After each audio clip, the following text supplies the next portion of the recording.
하나님 말씀 사무엘하 12장 7절로 15절 보도록 하겠습니다. 사무엘하 12장 7절로 15절 다 함께 읽겠습니다. 나단이 다윗에게 이르시되 당신이 그 사람이라 이스라엘의 하나님 여호와께서 이와 같이 이르시기를 내가 너를 이스라엘 왕으로 기름 붓기 위하여 너를 사울의 손에서 구원하고 내 주인의 집을 내게 주고 내 주인의 아내들을 내 품에 두고 이스라엘과 유다 족속을 내게 맡겼느니라. 만일 그것이 부족하였을 것 같으면 내가 내게 이것저것을 더 주었으리라. 그런데 어찌하여 내가 여호와의 말씀을 업신여기고 나보기의 악을 행하였느냐. 내가 칼로 햇사람 우리아를 치되 암몬 자손의 칼로 죽이고 그의 아내를 빼앗아 내 아내로 삼았도다. 이제 내가 나를 업신여기고 햇사람 우리아의 아내를 빼앗아 내 아내로 삼았은즉 칼이 내 집에서 영원토록 떠나지 아니하리라 하셨고, 여호와께서도 또 이와 같이 이르시기를 보라 내가 너와 내 집에 재앙을 일으키고 내가 내 눈앞에서 내 아내를 빼앗아 내 이웃들에게 주리니 그 사람들이 내 아내들과 더불어 백주에 동침하리라.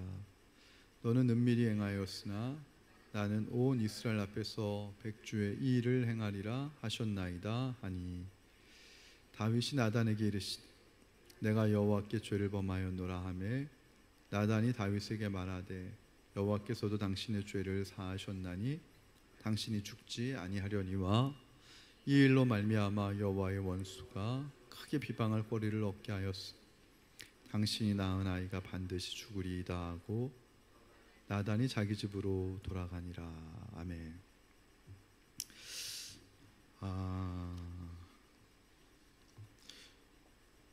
저는 오늘 이 말씀을 묵상하면서 한 가지 깨닫게 되었던 게 있었어요. 다윗이 죄를 범하고 하나님 앞에 회개를 하면서 하나님께서 다윗의 죄를 용서해 주신다 라고 나왔죠. 자, 13절에 보면 다윗이 나단에게 이르되 내가 여호와께 죄를 범하였노라. 자기 죄에 대한 자백이 나오고요. 하매 나단이 다윗에게 말하되 여호와께서도 당신의 죄를 사하셨으니 라고 나옵니다. 하나님께서도 당신의 죄를 사하셨으니 다윗의 죄를 사하여 주셨다라는 거예요. 그래서 당신이 죽지 아니하려니와 라고 나옵니다. 이 말은 뭐예요? 전제가 하나님이 죄를 사하여 주지 않았으면 다윗은 죽었을 거라는 거예요. 근데 당신의 죄를 사하여 주셨으니 다윗의 죄를 사하여 주셨으니 다윗은 이제 죽지 않게 되었다라는 이야기 아닙니까? 그런데요, 여기서 끝나면 얼마나 좋습니까? 다윗의 인생에 어떤 일이 벌어지냐면은, 자, 그 바로 15절 보면은요, 하반절에 우리아의 아내가 다윗에게 낳은 아이를 여호와께서 치심에 심히 알른지라. 이 밧세바를 우리아의 아내라고 가리킵니다, 성경이. 이 말은 뭐예요? 다윗의, 지금은 현재 다윗의 여자예요. 15절 당시에는 우리아는 죽었고요. 죽은 이 아내 미망이를 다윗은 합법적으로 부인으로 받았습니다. 아이까지 낳았습니다. 그런데도 성경은 다윗의 아내라고 기록하지 않고 우리아의 아내라고 적시합니다. 의도가 있겠죠. 남의 여자라는 거예요. 지금 결혼했지만 남의 여자라는 거예요. 나와 결혼했는데 아직도 옛 남자의 여자라는 거예요. 그래서 여호와께서 아이를 치심해 이 아이가 병에 듭니다. 결론은 7일 만에 시름시름 앓다가 죽습니다. 그러면요, 저 같으면 그럴 것 같아요. 하나님 용서해 주신다면서요. 저 죽지 않게 해주신다면서요. 용서해 주셨으면 그걸로 끝내셔야지 이렇게 뒤끝장렬 하십니까, 하나님? 다윗이 밧세바의 임신 소식을 듣고 얼마나 기뻐했는지 모릅니다. 왜냐하면 진짜 사랑하는 여인이었어요, 다윗이 볼 때. 다윗의 인생 가운데 뭐 미갈이나 이런 건 정략 결혼하면서 왕의 사위가 됐고, 왕들은 원래 정치적인 정략적인 결혼들을 많이 하는데 다윗이 진짜 사랑했던 여인이 밧세바였거든요. 이 여인이 자신의 아이를 임신했다는 얘기를 듣고 얼마나 다윗이 기뻤겠어요. 그런데요, 이 첫 아이를 하는 여호와가 치시메라고 나와요. 병의 제공자가 하나님이라는 거예요. 다윗이 금식 기도하죠만 살려달라고. 그런데 하나님이 7일 만에 이 아이의 생명을 거두어 가십니다. 금식 기도고 뭐고 소용없어요, 여러분. 우리가 다윗과 같은 금식 기도를 하는 분들이 많아요. 안 되는 거 알면서도 하나님께 막 금식하며 하나님이 들어주지 않을까? 성경을요 좀 보면은 그런 금식 기도는 할 필요가 없습니다, 여러분.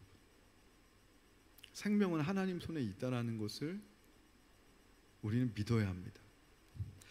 근데 어쨌든간 퀘스천은 생겨요. 왜 하나님께서 다윗을 용서한다고 해놓고 이 아이를 데려가셨을까? 근데 그 말씀이 10절에 나와요. 사무엘하 12장 10절에 보면은 이제 내가 나를 업신여기고 햇사람 우리아의 아내를 빼앗아 내 아내로 삼았은즉 칼이 내 집에서 영원토록 떠나지 아니하리라. 다윗이 이 아이가 죽은 것을 보고 혹시 칼이 내 집에서 영원토록 떠나지 아니하라고 하는 이 하나님의 말씀이 성취된 거 아니야 하는 불길한 예감이 들었을지도 모르겠다는 생각이 들어요. 이 칼은 뭐냐면 다윗이 밧세바를 차지하기 위해서 그때 밧세바에게 남편이 있었거든요, 우리아라고 하는. 이 우리아를 전쟁터 맨 앞으로 보내가지고 살인 교사를 시킵니다. 우리아를 너가 칼로 죽였으니 여호와의 칼이 내 집에서 영원히 떠나지 아니하리라고 하는 말씀을 하셨는데, 중요한 게 뭐예요? 전 여기서 가장 중요한 단어가 영원토록이에요. 여러분, 영원토록 떠나지 않는 거예요. 하나님의 말씀은 땅에 떨어지지 않습니다. 허헌하시지 않습니다. 그 칼은 영원한 거예요. 하나님이 너의 집에 칼이 영원히 떠나지 않을 거라 그러면 영원히 떠나지 않는 거예요. 다윗이 첫 번째 아들을 잃고 내가 아무리 금식 기도해도 안 되는구나. 어쩌면 이 하나님의 말씀이 정말 이루어지는 거 아니야 하는 불길한 예감이 들었을 거예요. 그리고 나서 시간이 지나니까 또 장남이 태어나요. 암논이라고 하는 장남. 첫 번째 아이는 이름도 없이 죽었습니다. 두 번째 아이가 이름이 있어서 두 번째 아이지만 얘가 장남이 돼요. 암논입니다. 암논이라고 하는 장남인데요.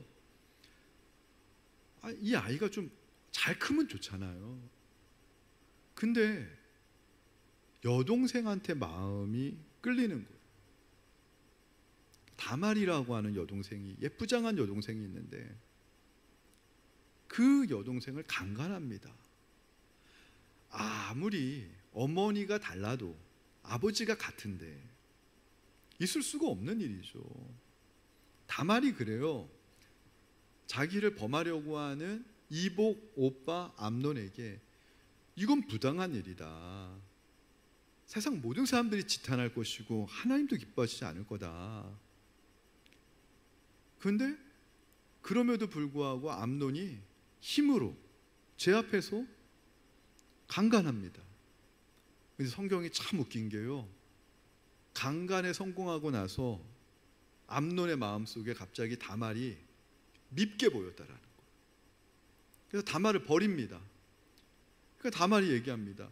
이거는 나를 범하려고 하는 것보다 더 악한 거다. 그래도 암논은 무시하고 버려요. 이 소식이 지금 누구의 귀에 들어갔을까요? 왕의 귀에 당연히 들어가죠. 궁중에서 벌어진 모든 일이 왕의 귀에 안 들어갈 리가 있겠습니까? 근데 이 다말에게는 친오빠가 있었는데 압살롬이 있었습니다. 압살롬이 셋째 아들인데 서열로는 장남이 이게 말이 됩니까? 아버지한테 바로 잡아달라고 요청했는데 아버지인 다윗 입장에선 아들을 죽일 수는 없는 거예요. 그때 다윗이 또 느꼈을 말씀이 사무엘하 12장 10절일 거라고 생각해요. 또 떠올랐을 거예요. 칼이 내 집에서 영원히 떠나지 아니하리라. 이거 뭐지? 근데 얼마 후에 또 보고가 들어와요. 셋째 아들 압살롬이 귀엽고 장남 암논을 죽여봤다라는 거예요. 살해했다라는 거예요. 그 소식을 들은 다윗은 마음이 어땠을까요? 또 이 말씀이 생각이 났을 거예요. 내가 지은 죄 때문에 칼이 내 집에서 영원토록 떠나지 아니라 하리라고 하는 하나님의 말씀이 이루어지는구나. 또 이루어지는구나. 얼마 시간이 또 지나니까 이번에 압살롬이 아버지에 대해서 반역을 일으키고 칼을 거니고 쳐들어오는 것이죠. 차마 아들과 싸울 수가 없는 거예요. 백정노장 베테랑 다윗이 마음먹고 싸우면 압살롬이 이기겠지만 아들을 죽일 수 없는 거거든요. 또 쫓겨나면서 이 말씀이 또 생각났을 겁니다. 다윗이 죽고 나서도요, 밧세바로부터 낳은 아들 솔로몬에게 하나님의 뜻이 임합니다. 솔로몬을 통해서 왕위를 이어가고 눈에 보이는 성전을 건축하게 하리라. 근데 다윗에게는 핫깃이라고 하는 부인이 있었어요. 핫깃이라고 하는 부인을 통해 낳은 아들이 아도니아인데, 이 아도니아가 아버지의 뜻을 또 거스릅니다. 또 반역하고 솔로몬에게 왕이 넘어가는 꼴을 못 보겠다 하고 서로 싸웁니다. 형제들끼리 고륙상잔에 피비린내 나는 전쟁을 하고 아도니아가 또 죽임을 당합니다. 성경에 다윗이 아들 몇 명이었나 하니까 여러 부인을 통해서 한 19명 낳았어요. 근데 첫 번째 이름 없이 죽은 아들까지 하면 20명이에요. 그 중에 몇 명이 죽었나 하니까 5명이 죽었습니다. 25%가 죽었다라는 거 엄청난 거예요. 이를 통해서 알 수 있는 게 뭐냐면, 죄는 용서받을 수 있으나 죄의 흔적은 사라지지 않는다는 거예요.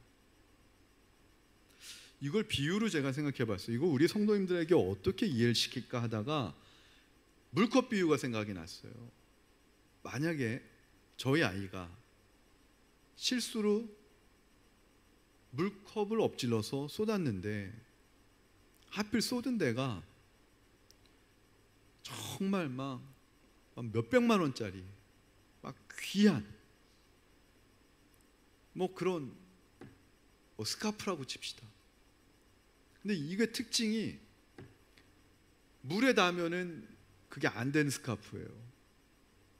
예를 들면 그런 게 있다고 칩시다. 실수로 쏟았어요.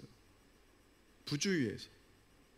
그럼 이 아이가 엄마한테 내가 부주의해서 물컵을 쏟아서 귀한 것을 버렸습니다.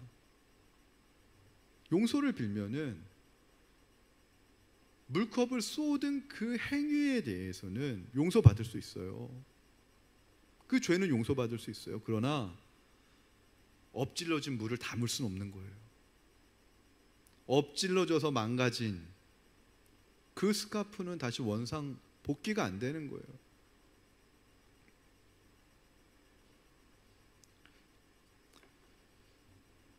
그러면서 죄는 용서받아도 죄의 대가 지불은 반드시 필요한 거구나. 용서받았다고 해서 우리의 죄의 흔적이 사라지지 않는구나 하는 걸 깨달으면서, 근데 왜 다윗의 인생에선 자꾸 죽고 그러지? 결론이 있더라.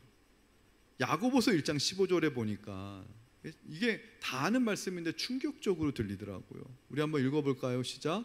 욕심이 잉태한즉 죄를 낳고 죄가 장성한즉 사망을 낳느니라. 그럼 욕심이 잉태해서 죄를 낳고요, 선악과를 아담에게 허락하셨을 때 선악과를 딱 보자마자 욕심이 들었어요. 보암직도 하고 먹음직도 하고. 거기다 사단이 이거를 먹으면 눈이 밝아져서 하나님같이 될 것이다 하니까 욕심이 더 강화가 됐습니다.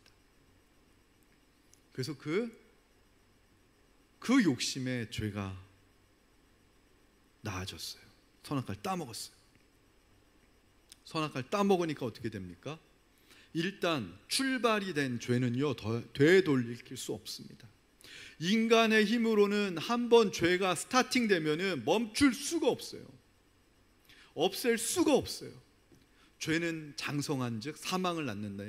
제가요, 이 말씀을 왜 모르겠습니까? 목사가 설교하면서 수백 번은 외쳤던 설교인데 어제 제가 설교 준비하다가 깜짝 놀랐어요. 왜냐하면요, 반드시라고 하는 말이 없었어요, 제 개념에. 근데 다윗의 사건을 준비하면서 한 번 죄가 시작이 발동이 되면 반드시 죽음에 이르는구나 하는 거를 이 말씀을 통해서 너무 확신이 들더라고요. 자, 모든 죄가 장성한즉 어떤 죄든지 간에 자라지 않는 죄는 없다라는 거예요. 가벼운 죄는 안 자라겠지? 아닙니다. 무거운 죄만 자라겠지? 아닙니다. 가볍든 무겁든 모든 죄는 일단 죄를 짓기 시작하면 다 자라게 되어 있고, 그리고 전 그렇게 생각했어요. 가벼운 죄 정도까지 하나님이 사망에 이르게 하실까? 마음속으로 은연중에 생각했던 거예요. 저도 선을 넘는 좀 무거운 죄, 이런 죄만 하나님이 성경에서 죽음으로 치시지 그러지 않을까 하는 게 있었는데, 제가 어제 하나님 앞에서 항복하는 날이었어요. 가벼운 죄든 무거운 죄든 죄의 특징 반드시 자란다. 두 번째, 다 죽음에 이른다. 무거운 죄만 죽음에 이르는 게 아니라 가벼운 죄도 다 죽음에 이르는 거예요. 왜냐하면 말씀이 그러니까. 좀 가벼운 죄만 장성한즉, 아니 무거운 죄만 장성한즉 무거운 죄만 사망을 낳느니라, 이렇게 성경이 기록하지 않아요. 다윗에게도 예외가 없었던 거예요. 그러면 저는 그런 생각이 듭니다. 다윗이요, 나단 선지자의 경고와 책망의 말씀을 듣고 눈물로 막 침상을 적시면서 회개했잖아요. 하나님이 왜 용서하신다고 했어요? 하나님은 전지전능하시니까 저와 여러분의 마음의 중심을 다 아신다고요. 다윗의 마음을 하나님이 다 꿰뚫어 보니까 그건 너무나 진실된 회개예요. 너무나 진심이고 좀 순도 100%짜리 회개예요. 그러니까는 죄를 용서해 주셨다고요. 근데 이 죄가 용서받았는데도 불구하고 사망의 열매가 왜 자녀들의 삶을 통해서 계속 맺어지는 것을 다윗은 목격해야만 되고 맞이해야만 됐냐라는 것이죠. 사실 하나님께서 자녀를 쳤지만 다윗을 친 것과 똑같이 다윗은 받아들였을 거예요. 왠 줄 아세요? 부모에게 자녀는 생명이기 때문에 그렇습니다.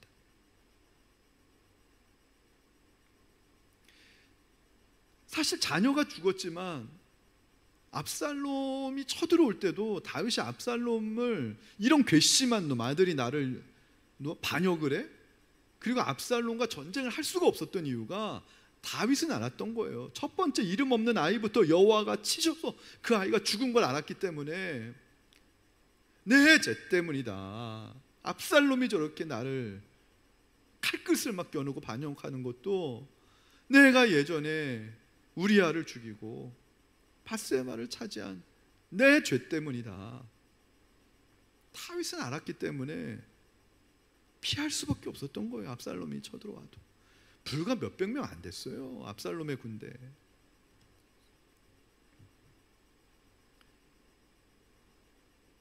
그런데요, 다윗이 어느 날 정답을 찾게 됩니다. 그 다윗이 기도를 하다 하나님 앞에 정답을 찾게 된 걸 히브리서 10장에 잘 나와 있더라고요. 히브리서 10장, 우리 한번 방송신 한번 띄워주세요. 5절부터 7절입니다. 우리 한번 요거 찬찬히 한번 읽어볼게요. 한 절씩 시작. 그러므로 주께서 세상에 임하실 때에 이르시되 하나님이 제사와 예물을 원하지 아니하시고 오직 나를 위하여 한 몸을 예비하셨도다. 그 다음 6절 번제와 속죄제는 기뻐하지 아니하시나니. 자 보세요, 이게 무슨 뜻이냐면 다윗이 번제와 속죄제를 하나님 앞에 중독자처럼 드렸던 사람이에요. 아침 저녁으로 번제와 속죄제를 드렸어요. 첫 번째 아이, 이름 없는 아이가 시름시름 여호와가 치셔서 앓을 때도 금식하면서 다윗이 번제제와 속죄제를 드렸어요. 근데 다윗의 고백이 뭐예요? 하나님이 안 기뻐하셨다라는 거예요. 암논이 이복 여동생 다말을 강간한 소식을 듣고도 다윗은 성소에 나와가지고 번제와 속죄제를 드렸을 거예요. 여호와의 장막에 나와서 우리 아들의 죄를 용서해달라고. 근데 기뻐하시지 않았다는 거예요. 압살롬이 반역을 일으키고 형을 살해했때도 다윗이 할 수 있는 건 자녀들을 위해 번제와 속죄제를 드렸는데 하나님이 기쁘게 받으시지 않았다라는 거예요. 여기서 느꼈을 다윗의 마음은 무력감이었을 겁니다. 패배감이었을 겁니다. 여러분 한번 그런 거 느껴본 적 있어요? 내 자녀를 위해서 아무리 기도해도 애가 안 바뀌는 거예요. 얘가 공부 좀 했으면 좋겠는데 아무리 기도해도 공부를 안 해요. 공부할 마음이 안 먹어요. 제가 정답 알려드릴게요. 여러분 타고나서 여러분 닮아가지고 안 하는 거예요. 애들이 공부를 못 하는 거예요.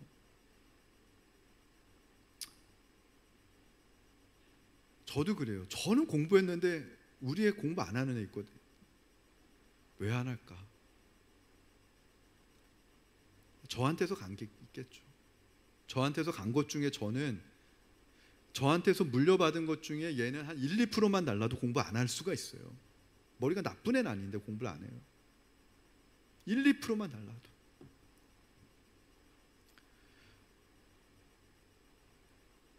근데요, 이 패배감과 이 무력감,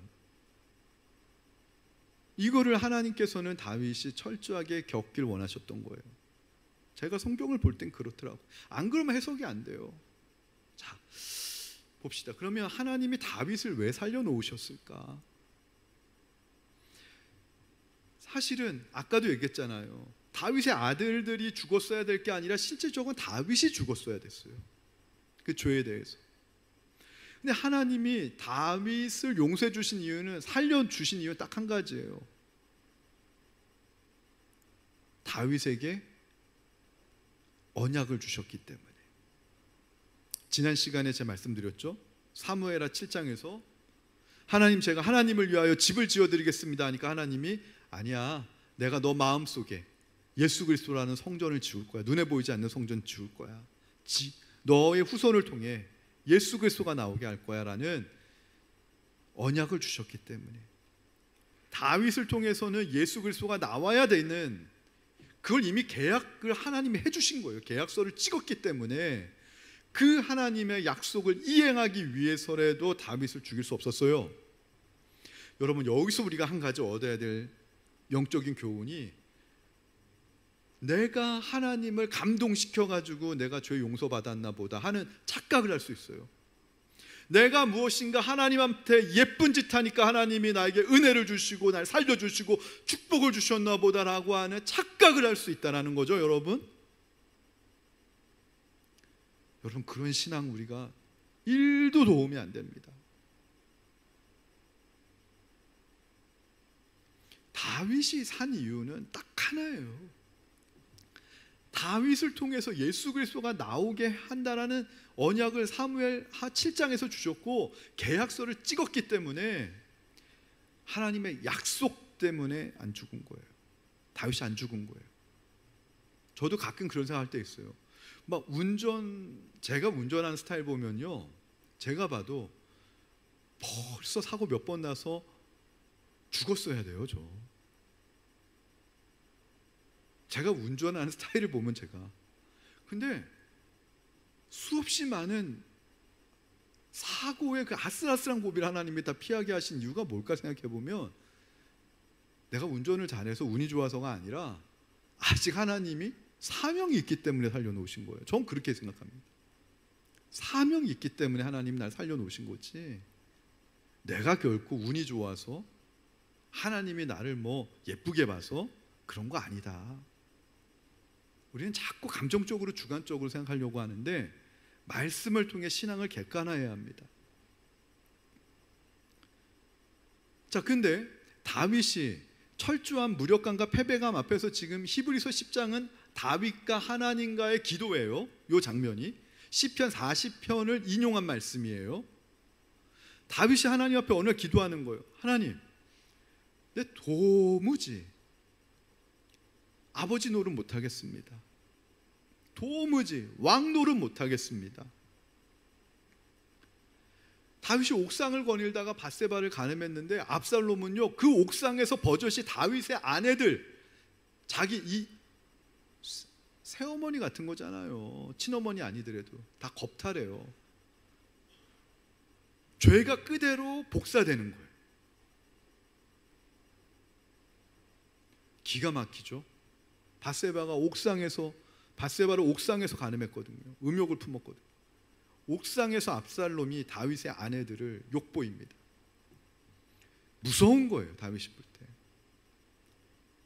백성들에게는요, 인구조사했다가 7만 명의 전염병으로 죽는 걸 보게 됩니다. 다윗이 하나님, 저 못할 것 같아요. 제가 예전에 코로나 시절에 우리 아이들 문제 있었을 때 하나님 앞에 가서 기도했던 게 그거였어요. 하나님, 우리 아이들도 내가 제대로 아버지 노릇 못하는데 담임 목사 못할 것 같습니다. 못하게 해주세요. 담임 목사 못하게 해달라고 맨날 그 기도했었던 것 같아요. 우리 아이들 힘들 때 막 상담받고, 낮에는 상담받고 밤에는 기도하고. 저는 다윗의 심정이 너무나 이해가 됩니다. 아무리 자녀를 위해 눈물로 기도해도요, 안 되는 거예요. 어떤 분은 남편을 위해 아무리 눈물로 기도해도 안 되는 거예요. 우리 남자분들 자기 사업장을 위해 아무리 기도해도 사업장이 대박이 안 나는 거예요. 내 승진을 놓고 아무리 기도하는데 승진이 안 되는 거예요. 왜 그럴까요? 다윗이 오늘 하나님 앞에 난 못하겠다고. 근데 그 다음 절 띄워주세요.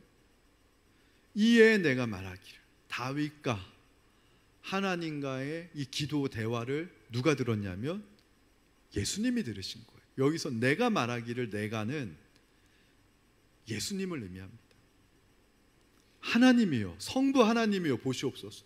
두루마리 책에 나를 가리켜 기록된 것 같이 두루마리 책이 있는데요, 이 오늘날 우리 성경이 아니라 천상계에 있는 성경책에 해당이 되는 게 두루마리 책이에요.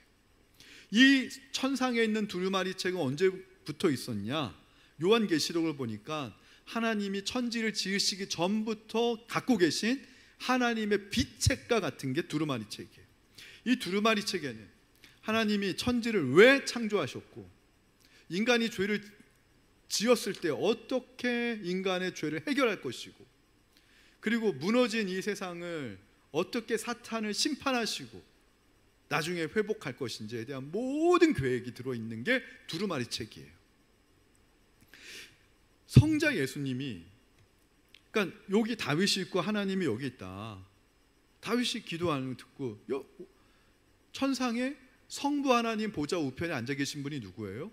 예수님이거든요. 예수님이 나서신 거예요. 두루마리 책에 기록되어 있지 않습니까? 다윗과 같은 경우 도무지 인간이 죄를 지어서 그 죄는 결국 죽음에 이를 수밖에 없고, 작은 죄 한 톨이라도 죽어야만 해결되는 거예요. 근데 다윗은 못 죽이지 않습니까? 언약 때문에 애꿎은 아이들만, 자녀들만 계속 죽는 거 아닙니까? 예수님의 말씀이 뭔지 아세요? 두루마리 책에 예수님이 십자가에서 달려 돌아가시기로 기록되어 있거든요. 인간의 죄를 위해. 성자 예수님이 나서서 하신 말씀이, 하나님의 뜻을 내가 이제 행하러 왔사오니, 하나님의 뜻을 행하는 건 인간이 저지른 죄를 인간은 이 컵에 담을 수도 없고, 이 죄는 엎질러진 물과 같은 죄는 죽어야지만 끝나는데, 하나님의 뜻을 행한다는 게 뭐예요? 인간의 죄를 위해 내가 대신 죽겠습니다라는 예수님의 말씀이에요.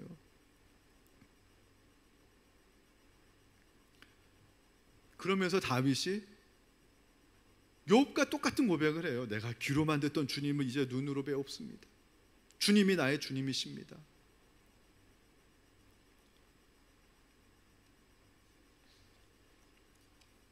결국은 무엇입니까? 예수 그리스도를 통한 회개가 아니면 진짜 회개가 아니었던 거예요. 자, 그러면 다시 돌아가면 나단 선지자의 책망을 듣고 다윗이 눈물로 침상을 적셔서 드렸던 회개는 온전한 회개일까요? 결론은 아니라는 거예요. 불완전한 회개라는 거예요. 회개의 스타트만 시작이 된 거예요. 진정한 회개의 완성은 예수 그리스도를 중심으로 둔 회개가 되어야지만 회개가 돼요. 여러분, 저와 여러분이 아무리 하나님 앞에 눈물 뿌려서 나의 죄를 통회하고 자복해도 그 죄라는 것은 죽음으로만 해결해야 되는데, 저와 여러분을 위해 그 죄를 위해 대신 죽으실 예수님이 없으면 아무리 눈물 뿌려 침상을 적셔도 안 되는 거예요, 여러분. 이거를 모르면 나단 선지자의 책망 앞에 눈물 뿌린 이 다윗의 이 회개가 정말 멋있는 회개다, 온전한 회개다, 나는 왜 다윗처럼 저렇게만 눈물로 침상을 적시지 못하나? 눈물로 침상 못 적셔도 괜찮아요, 여러분. 사람에 따라 눈물 많은 사람도 있고 적은 사람도 있죠. 중요한 건 뭐냐면 예수 그리스도가 아니면은 나의 죄는, 나의 죄의 대가는, 나의 죄의 열매는 해결받을 수 없구나. 이 정도쯤은 다윗이 알아야, 나의 죄를 용서해 주실 분은 예수 그리스도밖에 없구나라는 사실을 알아야 예수님을 통해서, 다윗을 통해서 예수님을 다윗의 후손으로 나게 하실 하나님의 계획, 이게 걸맞는 인물이 되는 거죠. 예수 그리스도라고 하는 엄청난 브랜드를 하나님이 다윗에게 약속하셨는데, 어떤 분이 벤츠 대리점을 하나 받았는데, 따왔는데, 그 벤츠차 대리점에 벤츠차를 내가 갖고 와서 팔 수 있는데 막 다 쓰러져 가는 막 그런 곳에서 벤츠차 팔면 그거 되겠습니까? 그래도 벤츠차 내가 계약 하나 따놨으면 그거 팔만한 괜찮은 전시장을 마련해야죠. 다윗이 하나님으로부터 예수 그리스도라고 하는 눈에 보이지 않는 성전이라고 하는 계약서를 받았으면 선물로, 적어도 다윗의 인생의 집 정도에는 내가 노력하면은 내 죄도 어느 정도 탕감받을 수 있고 하나님도 감동시킬 수 있고, 이 정도가 아니라 철저하게 예수 그리스도만이 하나님과 나 사이를 중보해 줄 수 있고 내 죄를 해결할 수 있고 내가 저지른 이 죄의 흔적과 이 죽음이라고 하는 죄가 장성한 즉 죽음을 낳느니라. 이 죽음의 열매를 해결해 줄 수 있는 분은 오로지 예수님밖에 없구나. 이 정도는 다윗이 정확히 깨닫고 고백하는 믿음이 되어야 벤치 대리점 정도 되는 괜찮은 대리점 하나, 건물 껍데기라도 왁구라도 준비하는 거 아닙니까? 자, 그럼 오늘 결론입니다. 다윗이 왜 밧세바를 간음하고 우리아를 살인교사하는 이런 죄를 짓기까지 이르렀을까요? 순간적으로 예쁜 여자 보니까 남성성이 올라와가지고 눈이 돌아가가지고 저지른 게 아닙니다. 그렇게 보일진 몰라도 사무엘하 11장 1절에 보면 그 이유가 나옵니다.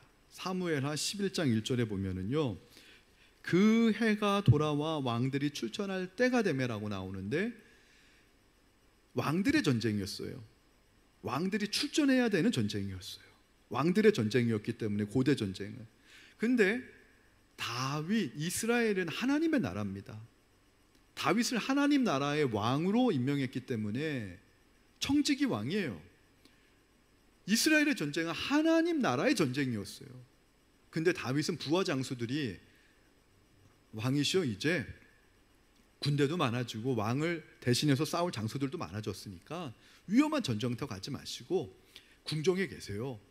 왕은 옥체를 보존해야지 나라가 든든히 섭니다. 그 말에 다윗이 그래도 될까? 하고 넘어간 거예요. 하나님은 허락하지도 않았는데 부하 장수들이 좀 쉬라고 안전한 곳에 있어야 된다고 하는 말에 듣기에 좋은 말에 넘어간 거예요. 다윗이 하나님한테 물어보지 않았어요. 그래서 다윗은 사실은 어렸을 때 사무엘 선지자한테 심부름을 아버지로부터 보내면 보냄받는 자였어요. 골리앗이 오면은 전쟁터로 하나님의 이름으로 보냄받는 자였어요. 성도는요 하나님한테 보냄받는 자입니다. 보내심을 받는 자였는데 이제는 자기가 하나님의 자리에서 장수들을 보내는 자가 돼요. 군대를 병사들을 보내는 자가 돼요. 왜 이렇게 됐을까요? 사명을 잃어버렸기 때문에 그래요. 사명이 뭔 줄 아세요? 어려운 거 아니에요. 내가 사는 이유예요. 저는 그래요. 오늘도 제가 예배 드리는 이유가 뭘까? 이 예배가 아니면 세상 살기 너무 힘드신 분이 한 분이라도 여기 계실지도 몰라요. 너무 불안하고 너무 두렵고 미래가 모르겠어요. 어떤 분들은 나는 뭐 내 계획대로만 가면 내 인생 잘 될 거야, 문제 없어, 뭐 이런 분도 계실지 모르겠지만 사실은 제 설교는 그런 분들을 위한 설교는 아니에요. 하나님 오늘 하루하루 살기가 너무 힘듭니다. 너무 벅찹니다. 내일이 너무 두렵습니다. 하나님 도와주시지 않으면 난 하루도 오늘 설 수 없습니다. 제 설교는 항상 그런 성도님들을 상정하고 드리는 설교예요. 근데 그 설교를 준비하다 보면 아무 문제 없는 것 같은 제 인생이 하나님 앞에 서보니 여전히 저도 바람 앞에 등불과 같은 인생이구나. 다윗의 가장 큰 위기는요 가장 편안할 때 왔어요. 주변에 나를 위해 싸워줄 병사들이 많고 나를 위해 죽어줄 장수들이 많고 곳간에 온갖 보물들이 많고 나를 대적할 원수들도 없는 그때에 다윗이 하나님을 향한 그 사명이 퇴색되기 시작하는 거예요. 희미해지기 시작하는 거예요. 그게 밧세바를 트리거로 삼아가지고 터진 것뿐이죠.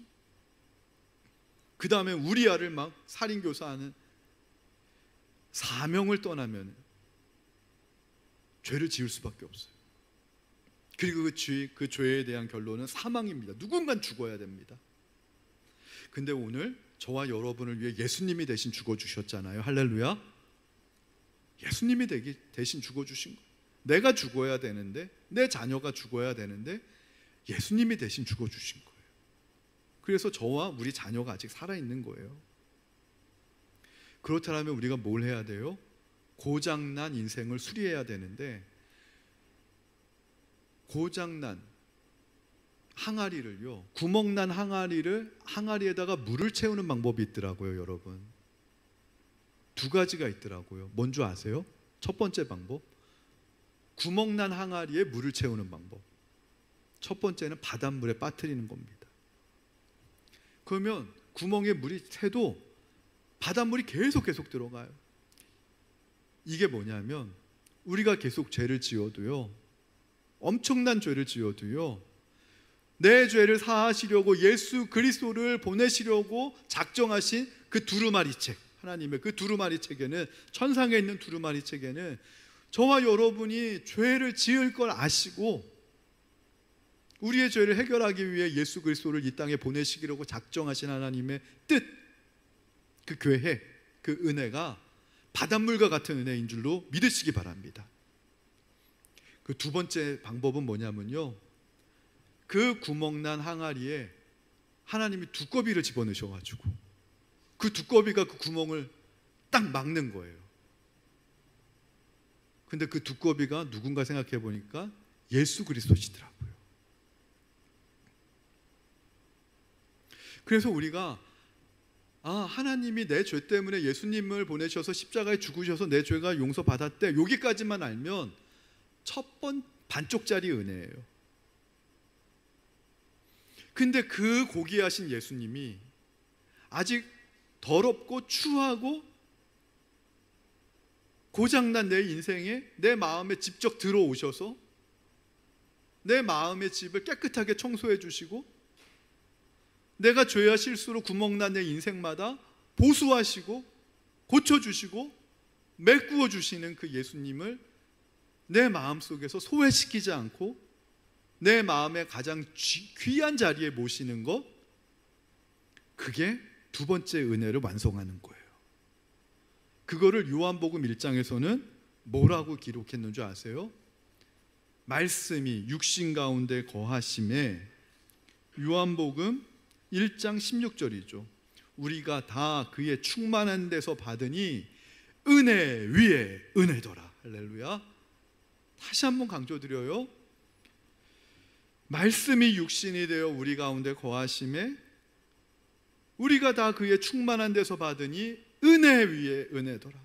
첫 번째 은혜는 바닷물과 같이 우리를 위해, 우리의 죄를 사하시기 위해 예수님을, 독생자를 희생하시기로 작정하신 바닷물과 같은 하나님의 은혜가 첫 번째 은혜라면, 두 번째 은혜는 구멍난 우리의 삶에, 두꺼비처럼 우리의 삶에, 우리 마음속에 들어와 주셔서 우리 마음에서 고장난 영역들을 보수하고 수리하시는 그 주님, 그 주님이 두 번째 은혜입니다. 그래서 요한은 은혜를 이중적인, 중첩된 표현으로 은혜 위에 은혜로라. 여러분 마음속에 예수님을 소외시키지 마시고 여러분 마음의 가장 귀한 자리에 예수님을 모시는 것, 이게 오늘 다윗이 하나님께 드리는 진정한 회개였다라는 걸 아시고, 이번 한 주 동안 한번 은혜 아니면 하나님 살 수 없는 존재인 걸 깨닫게 하시니 감사합니다. 십자가의 사랑의 능력으로, 주님의 은혜로 이번 한 주도 살게 하여 주시옵소서. 그렇게 다짐하고 가시는 저와 여러분 되기를 바랍니다. 그런 의미로 우리가 오늘 부를 찬양이 은혜 아니면 나서지 못하리, 찬양하겠습니다.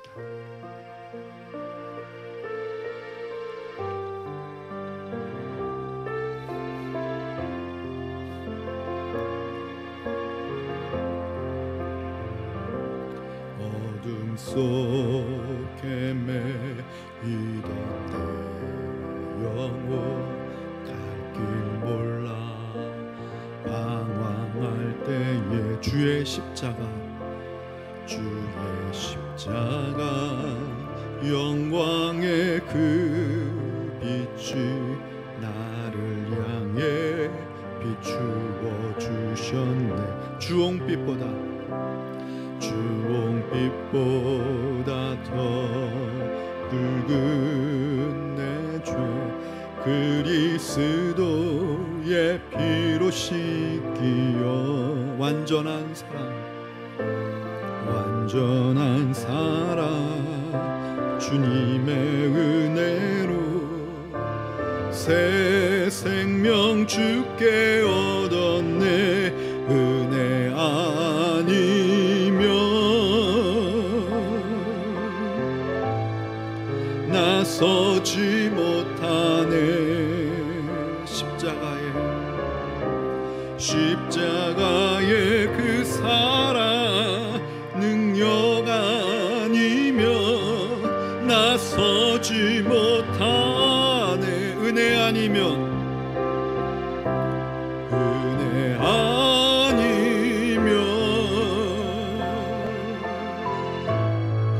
나서지 못하네.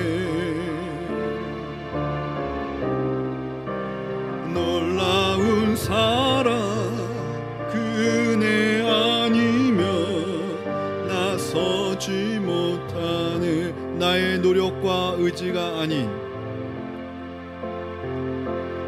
나의 노력과 의지가 오직 주님의 그 뜻 안에서. 주님의 뜻이 무엇입니까? 우리의 죄를 우리가 해결할 수 없습니다. 우리 죄를 위해 우리가 죽을 수도 없습니다. 우리의 죄를 위해 대신 죽으시겠다라는 게 바로 주님의 뜻입니다.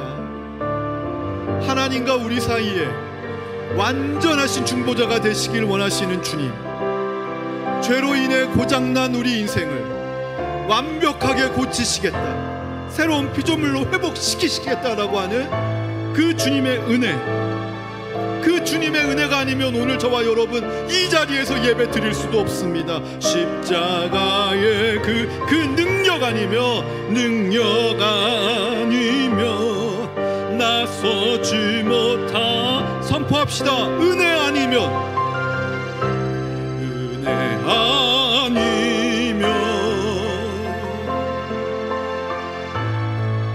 나서지 못하네. 놀라운 사랑,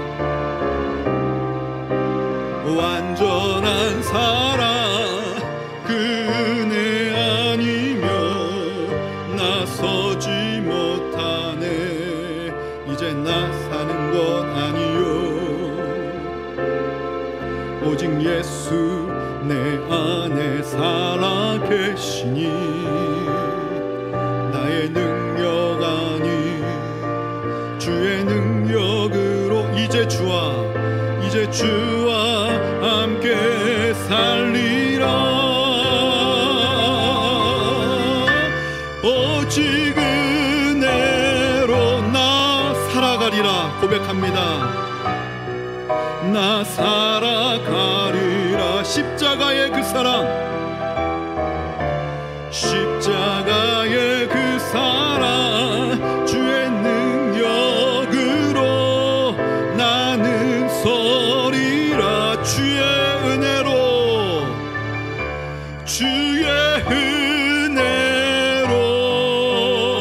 나 살아가리라. 나 살아가리라.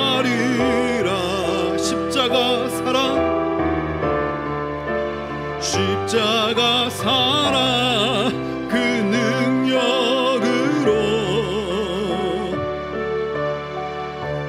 나 살리라. 주 은혜로 나 살리라.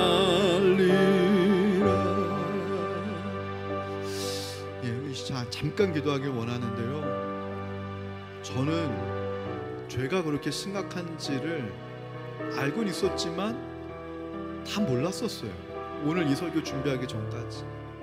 특별히 야고보서 1장 15절 말씀, 죄가 장성한즉 사망을 낳느니라. 저는 무거운 죄만, 심각한 죄만 사망에 이르는 줄 알았어요. 근데 죄는요, 가벼운 죄든 무거운 죄든 다 죄더라고요. 내가 아무렇지도 않게 생각했었던 이 죄 때문에도 내가 죽든 내 자녀가 죽든 누군가 죽어야 되는데, 내가 이렇게 아직 살아있다라는 것은 하나님이 아브라함과 다윗에게 언약을 주신 것처럼 저와 여러분에게 언약의 말씀을 주셨기 때문에, 우리를 통해 하나님 행하시고자 하는 일과 계획이 있기 때문에 우리를 살려놓으셨고, 우리가 지은 죄 때문에 죽어야 될 어느 누군가는 예수님이 대신 죽어주셨더라고요.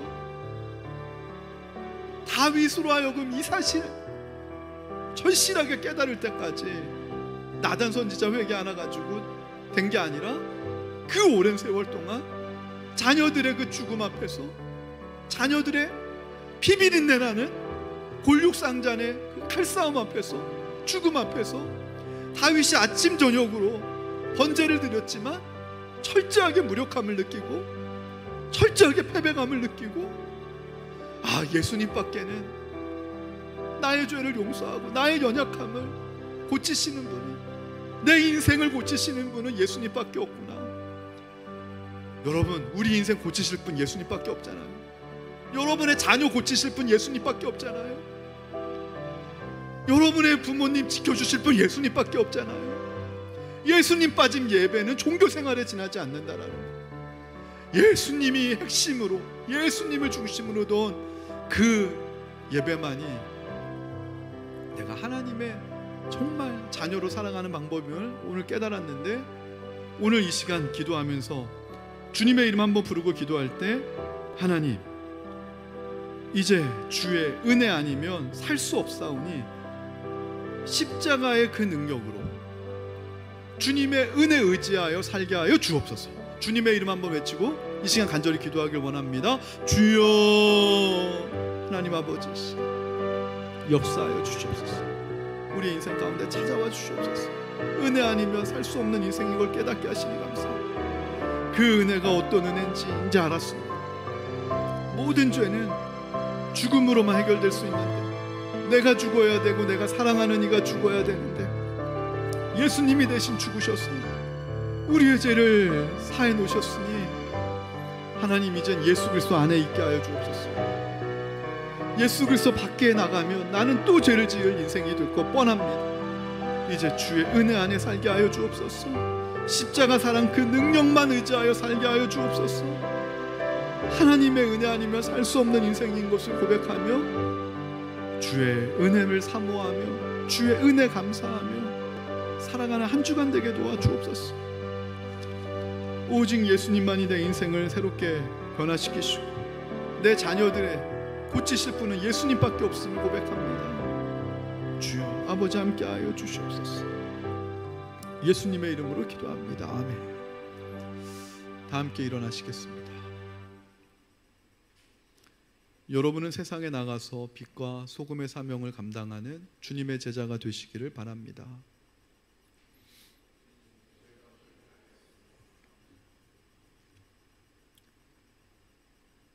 나단 선지자의 책망을 듣고 눈물로 침상을 적셨던 다윗의 회개가 완전하고 완벽한 회개인 줄 알았는데, 예수 그리스도로 회개하기 위한 그 회개의 시작과 출발점이 되었다는 사실을 오늘 알게 하시니 감사합니다. 나의 감정과 나의 경험으로 시작했던 하나님과의 여정이 내 뜻대로 안 되고 내 힘대로 안 되는 이 죄의 세력 앞에서의 철저한 패배감과 무력함을 통해 하나님과 나 사이에 예수 그리스도라고 하는 중보자가 필요함을 절실하게 깨닫게 하시고, 예수 그리스도의 은혜가 아니면 나서지 못하는 인생인 걸 알게 하신 하나님 감사합니다. 이제 이 은혜 의지하여 이번 한 주간 동안에도 두렵고 떨리는 마음 뒤로 하고 십자가 사랑 그 능력으로 살아가게 도와 주옵소서. 이제는 우리 주 예수 그리스도의 은혜와 하늘아버지의 지극하신 사랑하심과 성령의 감동하심이 오늘 주님 앞에 머리 숙인 모든 권속들 위에 이제부터 영원토록 함께 하시길 간절히 축원하옵나이다.